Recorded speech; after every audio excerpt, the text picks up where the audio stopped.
Welcome to his Eldin Mustafa channel, your place to learn Microsoft Access easily and professionally. To understand the modal property in the form's property sheet, let's first clearly explain the difference between it and the pop-up property.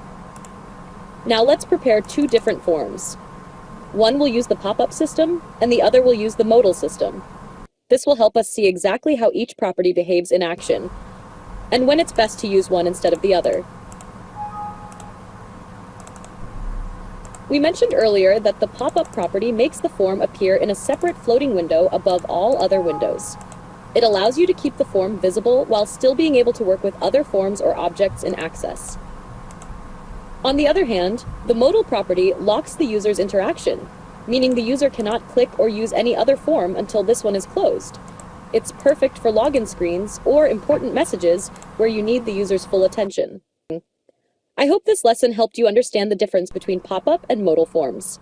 Don't forget to like, subscribe, and turn on the notification bell to stay updated with our latest Access tutorials.